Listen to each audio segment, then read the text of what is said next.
What's up guys, I'm Phoenix Master 1 and welcome to my Forma building guide for this month's Holoforms Revival featuring Summer Ingrid, Summer Dorothea, Sylvain, and Lorenz. We're going to be having skills up to the Emblem Ike banner in the skill pool, which means that the very coveted Lagoose friend is going to be in the pool.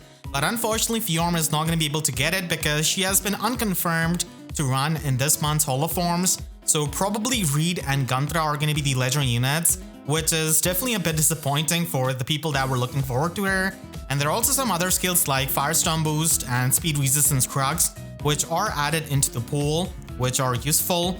And Summer Ingrid is going to be the main highlight of this rerun because she has the most amount of potential to get better, as she's going to be getting a weapon refine in August of 2024. So next month we should be getting a refine for Summer Selena, and then it is going to be probably do a Byleth. So this means that Summer Ingrid is going to be getting refined to her Star Point Lance, which is a pretty weird weapon. It doesn't really have minus on special cooldown, and on the first combat of player phase and enemy phase both, it is going to be giving you +5 to all of these stats and also gives you the 10 HP healing after the combat. So pretty inconsistent weapon for the modern times, and this is probably going to be getting more effects to it, and the seasonal refines have been pretty decent so far.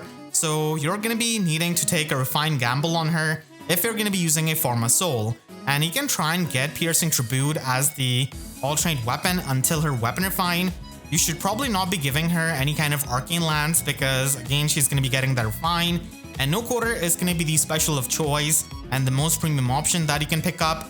Firestorm Boost has been added and it's a pretty good option so that you can get the extra HP and also get the guard effect. But if her weapon refine ends up having guard effect built in, then this is going to be a pretty useless effect.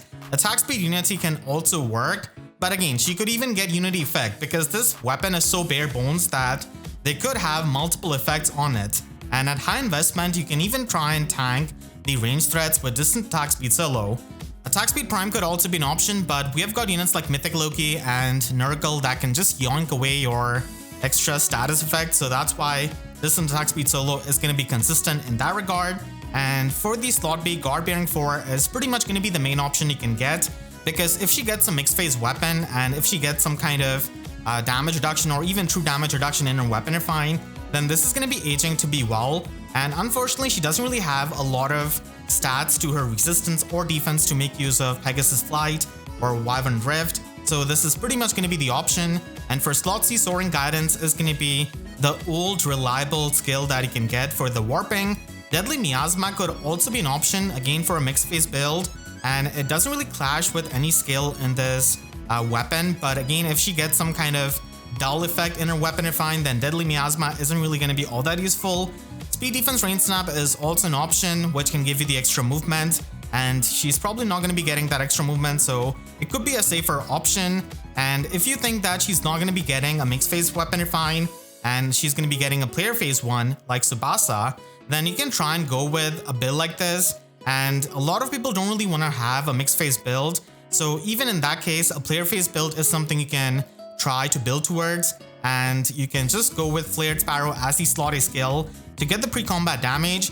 Aerial Maneuvers can also be a pretty good skill, and if she gets half null follow-up in her weapon refine, it is going to be having good synergy with it. Or even if she gets some kind of special charges, it is also going to be helping you trigger No Quarter on your double. So it can age to be better, but Assassin Strike could be the option if you want to stack up the pre-combat damage.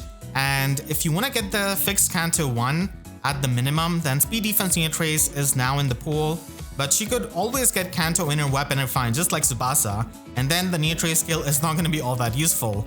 Speed Defense Rain Snap can be a good skill for giving the extra movement for this kind of player phase build and also for supporting the allies. And if you plan on giving her Soaring Echo, then this could be a pretty good slot C skill instead of running Soaring Guidance. Before continuing the summer, what if human world was doomed and the food was to blame? Enter Food Devils, an ambitious indie SRPG game that mixes the tactical grid-based combat system of Fire Emblem with the thrilling unpredictability of roguelike games. In this ravaged world, you stand as the last remaining chef, wielding your culinary skills as weapons, and with no other choice of survival, you will have to forge contracts with Food Devils, which each have their own whims and fancies, but they're going to be aiding your adventures and your restaurant, With a diverse array of food devils at your disposal, there's probably going to be one that fits your tastes. The game features a story with branch paths and a whole lot of top tier voice acting. We are really grateful that the Kickstarter campaign is going so well, and now Food Devils is about to get released on consoles including Nintendo Switch. So please check out the links in the description, and thank you to my friend Alfred Camon and Studio Diamond for sponsoring this video. Towards this noble end, I shall be your peerless warrior!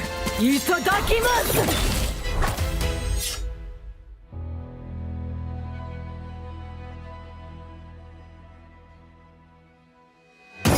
Wait, little chef.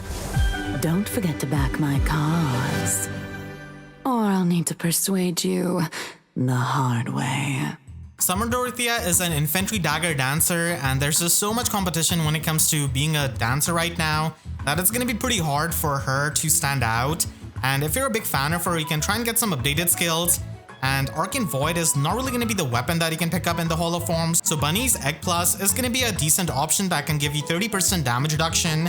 And Florid Knife Plus could also be an option if you're picking a Wings of Mercy 4, so that way you can get the Canto 1. And Attack Speed Unity is going to be the slotty skill that you can run, as she's mainly going to be staying near her allies, and she does get the Orders buff out of Infantry Null Follow 4, so it does have good synergy with it.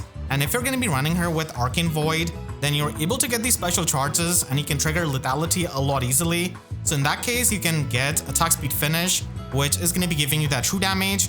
And for her slot B, Firestorm Dance is going to be the best dancer skill that you can give her, and it has amazing synergy with Infantry Null Follow 4 because you can give an ally the Desperation status and the Null Follow status at the same time. And this also helps Dorothea herself because she's going to be getting Canto 1. So it does help for retreating, and Wings of Mercy 4 is always going to be an option for a dancer. If you want to go more of the offensive route, then Speed Defense Tempo 4 could be an option, and it does help you on the hits where you're not going to be triggering Lethality, and it does have pretty good synergy with the special charges of Arcane Void if you're going to be giving her after getting this Forma. And for slot C, Infantry Null Follow 4 is going to be an amazing slot C skill for giving Null Follow up to the infantry allies, and she herself gets the Null Follow up, so this way you don't really have to run something like Vicious Dagger Plus, and you're able to get the full Null Follow up effect. And the Orders status is also going to be helping Dorothea warp around with the mobility, and that way you don't really have to give her Attack Oath Echo. Infantry Pulse 4 is also an option if you're going to be stacking up the HP on her, and can help you in stuff like Ether Raid's defense. And if you're going to be max investing in Dorothea, then you can still go the route of stacking up the visible resistance with Stillwater and triggering Defense Exploit 3 and Temari to debuff all stats of the enemy. And even though she's not going to be having as much resistance as someone like Tethys, she's still going to be hitting 62 resistance with Phantom Resistance at this kind of max investment. So it is something you can also do for the support, but if you're going to be using her at low investment, then the build which I showed before is a lot better. Summer Sylvain is a green mage cavalier, and this could be a good time of updating his build and move on from the Pelagian Torch build that you probably got the last time we had this holoforms. He is not really going to be all that fast for the modern times, but still stacking up the offenses is pretty much the only thing that he can do on a cavalier like him. So Arcane Caliburnus is obviously not going to be available, and the next best option is going to be T-Time Set Plus, which is going to be giving you that fixed Canto 1 and also speed-based half null follow-up. So this way, if you ever want to run Windsweep, or in the future when we get Windsweep 4, that could be an option that you could run on him, and you're going to be stacking up the pre-combat damage with Flared Sparrow and Occultist Strike, which is also going to be giving you some true damage. But if you're going to be using him with Arcane Caliburnus later on, and if you really want to get the Canto effect, then Fortress 4 is something that you could pick up. And for slot C, Inside Attack Speed is going to be good for getting extra stats, and it is going to be a good option on a cavalier like him. And Fatal Smoke 4 could also be an option along with the pre-combat damage that you're able to get. And Defense Risk Smoke 3 can also be a good skill so that you can set up that Pathfinder with the fixed Canto 1 of the weapon, or with Speed Resistance Fortress 4 that you could also try and get. Summer Lorenz is the final unit out of this batch, and his stat spread is all over the place for a red infantry mage. But if you're a big Lorenz fan, then this is an insane opportunity for you, because you get to get Devoted Basket Plus as the weapon, which is so good for getting that pre-combat damage. So at least you're going to be able to one-shot a lot better. and make sure to pick up Flare as the special, and it can help you just get that healing. That's the best premium option. Attack speed finish can give you a lot more offenses and also the true damage, and you want to stack up the pre-combat damage if you're going to be going with Devoted Basket with Occultist Strike. But if you don't really get lucky, then Magical Null Follow-Up or Special Spiral 4 could also be an option to get that damage reduction piercing. And for triggering your specials a lot easily, Attack Speed Pledge is going to be having good synergy with the finish skill, but you can always run Fatal Smoke 4 to be really annoying with that pre-combat damage and stopping the healing. And Infantry Pulse 4 could also work with his high HP, but if you're not trying to speed stack on him and go with a player phase build, then this is going to be the enemy phase option, and there are not a lot of good weapons for you to pick from. Pumpkin Stem Plus is a decent option that you can pick up, and he's the first unit in the Hall of Forms to make use out of Lagoo's Friend. So Lagoo's Friend is going to be really good when you're going to be stacking up the resistance to get that flat damage reduction, and you also get the damage reduction piercing. And this is going to be helping you trigger Flare with its special jumping, and that's why Time Pulse 4 is going to be a really good choice, because you don't want to run Emblem Marth with Lagoo's Friend, because you want to have that 3 cooldown Flare. And Emblem Ike is going to be a lot better to get even more unpierceable damage reduction. So with Time Pulse, you're always retaliating back with Flare, even against the guard enemies. And for the slot A, Attack Resistance Finish is going to be helping you just stack up the resistance and also get you the healing. And Fire Flood Boost 3 is also an option if you want to get the guard effect and get even more extra HP. The next revival poll is going to be having these options, and it's pretty interesting because by the time we get this Hall of Forms, maybe Jill, Shinon, or Ileana get their Weapon Refine, or maybe even like 3 of them, depending on whoever wins from this patch. There's also Fallen Leon, who recently got a Weapon Refine, and you can click the link on his stream right now to check out my breakdown of this month's Weapon Refines, including Fallen Leon. And make sure to subscribe and hit the notification bell, because YouTube set boxes are about as functional as these summer weapons on these units. So with that said, I'll see you guys next time. Thank you so much for watching and have a great day.